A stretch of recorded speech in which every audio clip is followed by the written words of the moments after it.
So, guys,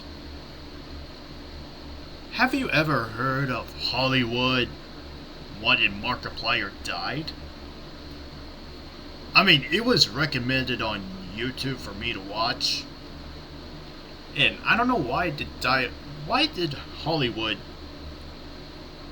did Markiplier dirty? I don't know, but we'll get to that right now. So, here we go.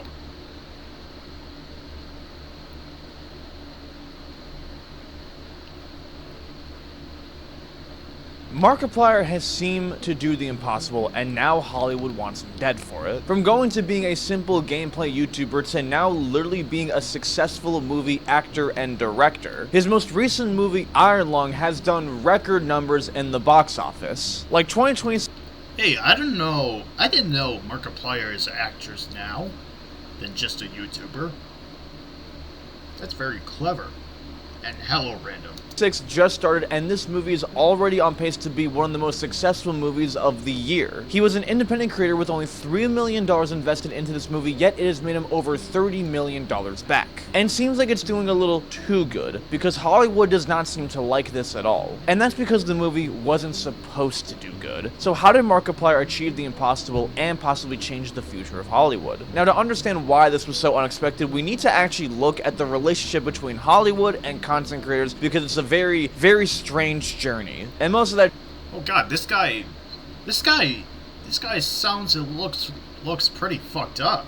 Journey was complete shit. It seems like anytime we see an internet star go into the world of Hollywood, it always does not end well. You're probably familiar with Fred Figglehorn, one of the most famous characters on the internet. He was the very first person that was in this industry when Nickelodeon made the Fred movie back in 2010. The Fred character was made by Lucas Crunkshank, I hope I'm saying that right, and it was one of the very first internet personas that gained a lot of fame. Maybe you'd find this humor cringy now, but back then it was— You know, I wish I had a lot of fame. But my enemies blew it like 2 years ago, nearly. And I'm just trying my best to be in fame.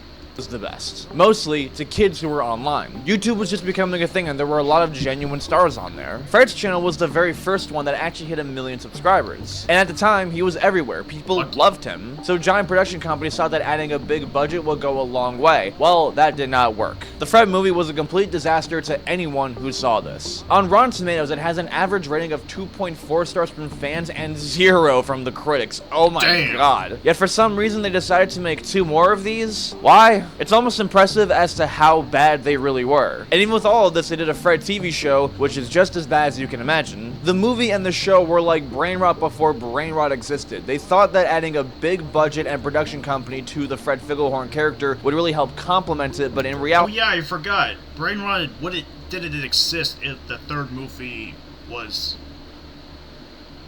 released back then?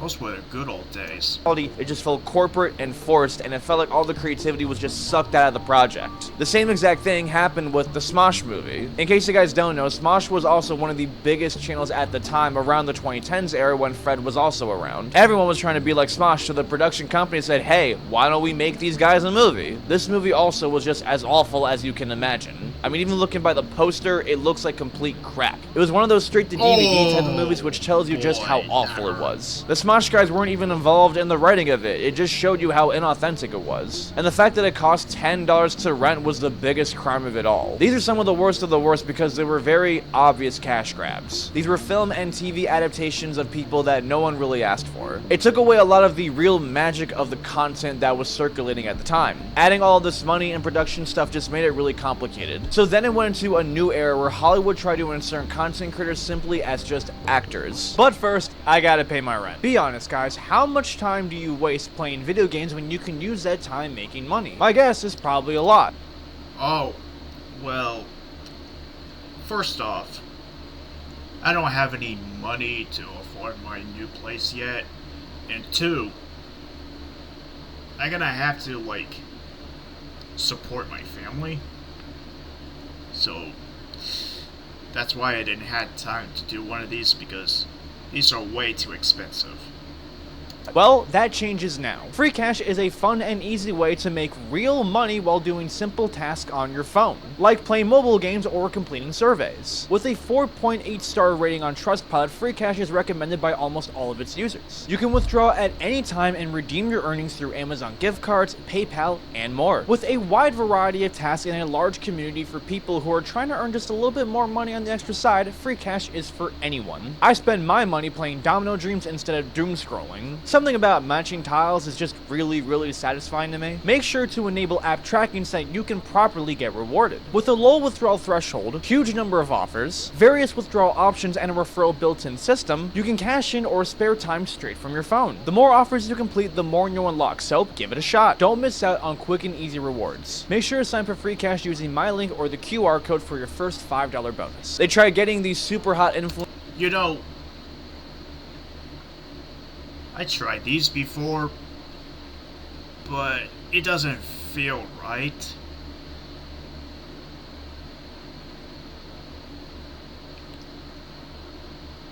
And I don't have time of being lazy, chat. I had like a lot of shit to do trying to get my YouTube channel on track and make a lot of videos, a lot of reactions, a lot of animations, a lot of streaming, a lot of shorts. You know, you can't be lazy all the time, you know. Influencers to star in certain movies and TV shows so that they could use their natural fame to try and leverage them and getting their shows more popular. Instead of just having the entire movie or show being based on the actual content creator, they simply were just the actors in a new TV show or movie, and this also did not go well either. Shane Dawson is a great example of this, as he had so many flops. Oh, I think that was before he became a pedophile, since he groomed like maybe a 12-year-old or something. Yeah, I saw this on the Thunder Eagles video long time ago. Not Cool, which is his directorial debut and his only movie that he directed. The film had a budget of $800,000 and had a box office of $36 grand. Wow. There was a horror movie that he starred in with Tobuscus called Smiley, which was literally just a ripoff of Scream and Candyman. There was also the movie Internet Famous that had a bunch of other Vine stars in it. This movie was like a mockumentary that was making fun of the way that certain internet stars acted, and it did not go nearly as well as you thought it went. This continued with even more people like Logan Paul and Addison Rae, who tried starring in their own movies, and these were awfully received too. The ultimate proof that content creators and Hollywood did not mix well was when YouTube Red failed. This was a streaming service on YouTube where big creators were giving a budget for a real TV show, in a way. YouTubers like PewDiePie, Vsauce, and more were getting their own TV shows on their channel. You pay $10 a month, you would get no ads, and you would get access to all of these shows. It was YouTube's way of trying to compete with Netflix at the time. The problem with these shows is that for the most part, they did not get very good reviews, and a lot of it felt very forced and corporate like before. On top of it all, it wasn't really bringing in that much money. Almost all of these shows got negative reception except for the one Vsauce made. So how did Markiplier navigate through all this? Well, two things. The industry changed, and so did Markiplier. Around a couple years ago, we started to see creators actually be able to integrate into the Hollywood industry in a very different approach. The first example of this is Raka Raka. These guys made history in the industry when they— Oh, I watched his videos. You know, remember I used to react those Raka Raka videos, like a few of them? Back in 6 years ago?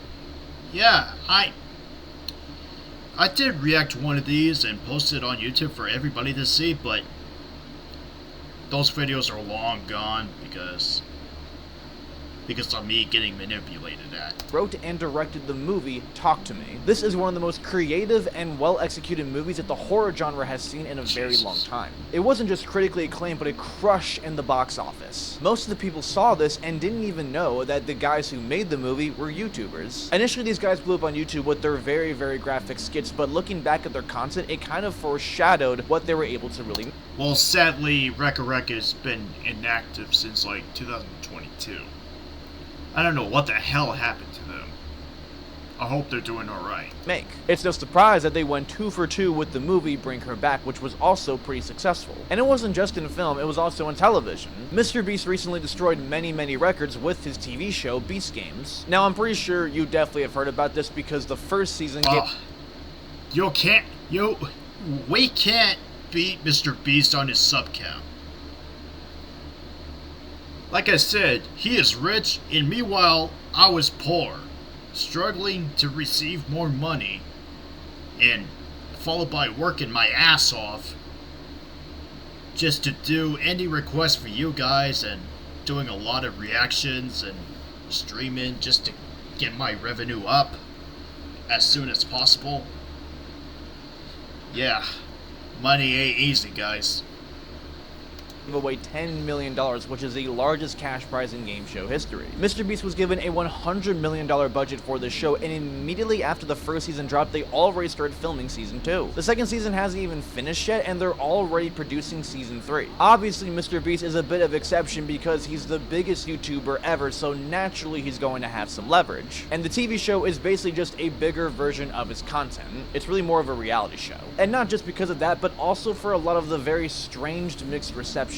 If you watch almost any YouTube video talking about the show, they are going to be very, very negative about it. Initially, when it was released, critics gave it a 20% on Rotten Tomatoes, and fans gave it a 50%. Yet, based on the numbers, it seems to be beloved worldwide. It's kind of the same way how a lot of people don't really seem to like MrBeast's modern content, yet it always crushes on the platform. It's hard to explain why it is this way, but it's very important to note that this is a good step in direction for creators who are trying to get their foot in the entertainment industry like this. A YouTuber getting this type of budget and crushing the records is a very, very good thing for content creators. And this is where Markiplier comes in. Now, Markiplier did have a history of film. He was actually in the Smosh movie, but we won't talk about that. His first real acting project was a YouTube original film called A Heist with Markiplier. This was an interactive comedy film where the viewer gets to choose the actions that Markiplier takes while a heist goes horribly wrong. This has been done in other movies like the Black Mirror movie, but still a very creatively ambitious project. Markiplier had 24 million subs at this point and was able to promote it very, very creatively. His video that he did to promote the film got 24 million views alone. The project got tons of praise and even won him a Streamy Award. It also inspired him to make a sequel, In Space with Markiplier. These may not be legit Hollywood movies, but it was a step forward. His first real serious acting debut came with the TV show Edge of Sleep, a psychological thriller about a watchman who goes to bed and then wakes up to see that everyone else who went to bed that night dies of a very strange cause, and is trying to solve the mystery of what happened while navigating his hallucinations. This show is actually based on a podcast of the same name that he launched back in 2019. Even though it only had 8 episodes each and they were 30 minutes long, it was still very, very successful. In 2023, they even dropped a novel for it. This show initially was in development for 2 whole years because they were struggling to find a streaming platform that would take them up on it, until they luckily got with Amazon Prime. They picked up the show where it premiered and it did really, really well. It was a limited show with only 6 episodes each, around 20 to 23 minutes, but it was still very, very well received by the fans. And now it was a low budget show that had very, very short episodes that limited its potential, but it was still very entertaining. On IMDb and on Amazon Prime, it had an average of 7 out of 10 based on the tens of thousands of reviews for each of them.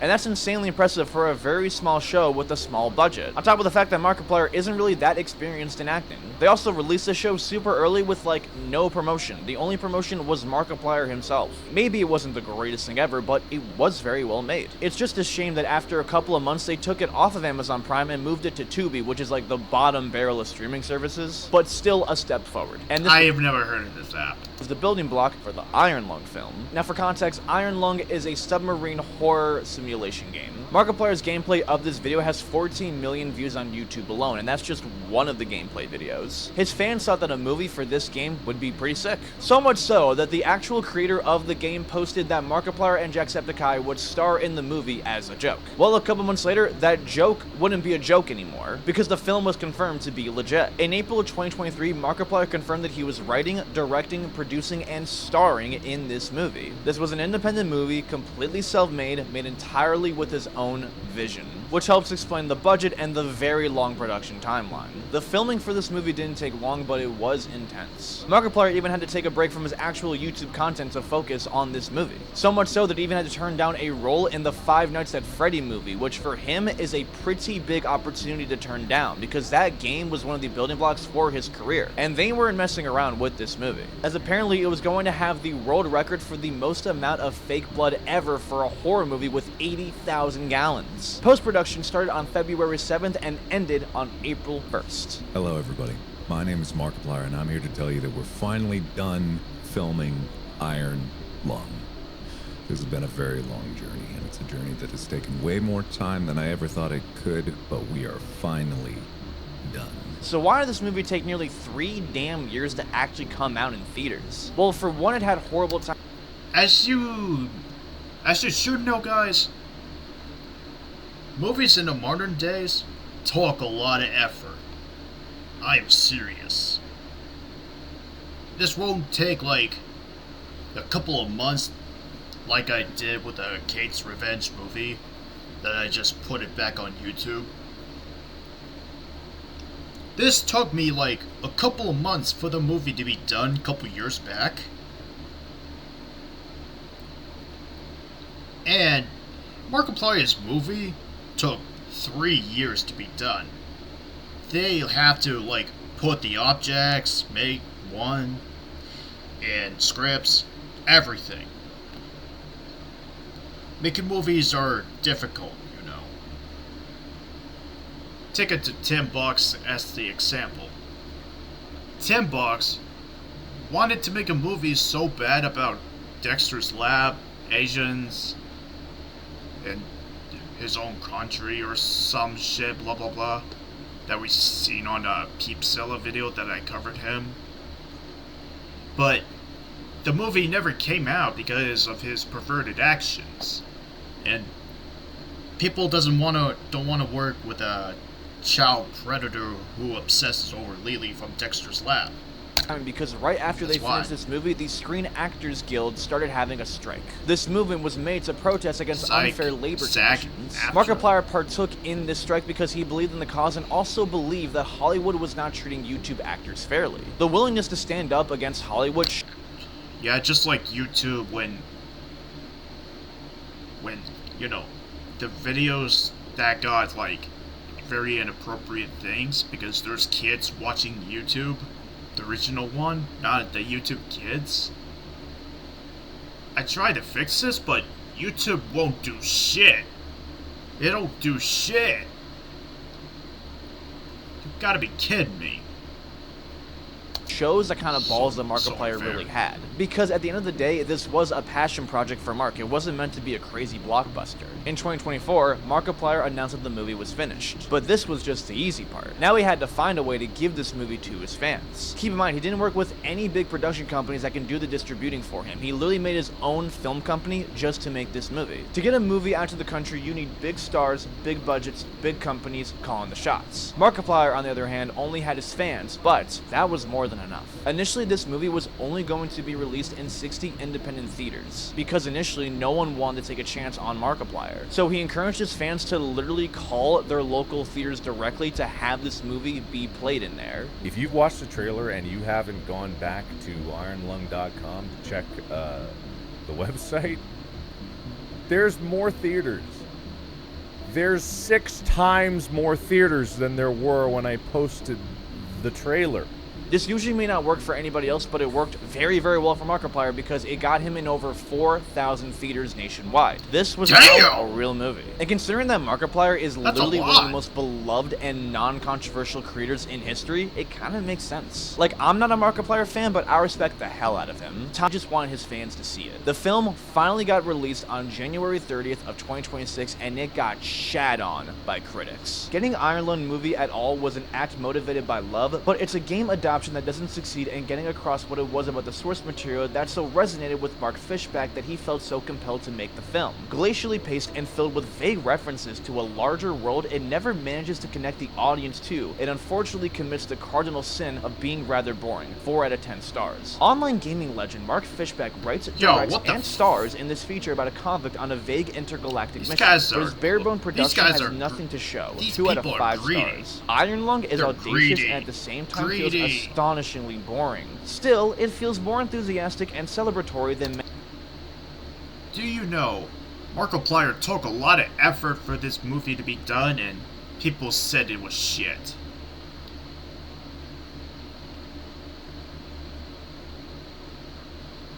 How is this even worse than going to make grounded videos nowadays? I used to make grounded videos, but not anymore. Because those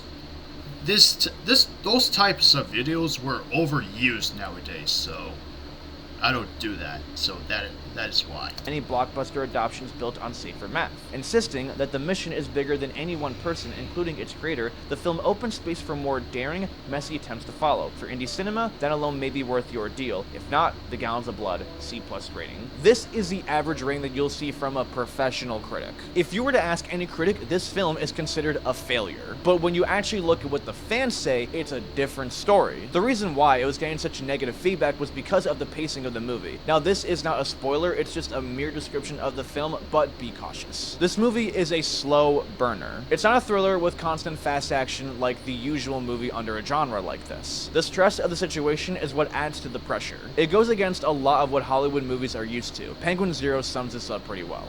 The big question on everyone's mind, is Iron Lung good? I would say it is. Now, I don't think it's a movie that's going to be for everyone. This is a movie that I think fans of Markiplier will be very pleased with, fans of Iron Lung will be extremely pleased with, because it is like one-to-one with the game. And I also think it's a film that anyone that appreciates like eldritch horror type content or slow burns will also like. But it does have some shortcomings. I don't think it's perfect or anything, but I do think it's a very, very strong debut here for a self-financed and distributed YouTuber movie. Like, this is just a solid movie on its own two legs, even if you don't know who Markiplier is, but I really do think it is not a movie that everyone's going to like. Mainly because I think the first act just moves very, very slow for anyone that's not already a fan of Iron Lung or watching Markiplier. But overall, I think it's solid. I was impressed, and I'm really curious to see if Markiplier will do other ventures like this going forward. I think he does have like a very strong talent for it, and I think this was a very decent showcase that makes me kind of excited to see if he'll do anything else with this going into the future. Now, in the film's opening weekend alone, it made $21 million. This is more than what a lot of major movies actually make on their opening weekend. Some are Damn, I wish I, made this much money. Seriously. even lucky to break even. Markiplier's movie made over Jealous. $18 million in profit just in the first weekend alone. And as of me recording this right now, it made $30 million in total at least. A lot of people are actually surprised to know that the actual budget for a movie is simply just only half the cost sometimes. A lot of the real expenses come when they're actually trying to market the movie. Making the movie is one thing, but actually getting the information about the movie out there to the people is a whole other thing. Sometimes studios will spend up to tens of millions, even hundreds of millions of dollars just advertising the damn movie. If you aren't willing to drop some serious cash on marketing the movie, you might as well not release it. And somehow, Markiplier didn't need that though. His YouTube audience alone was more than enough to bring in the audience and cash. Right now, as you're watching it, guess what? We're still the #1 movie in America. And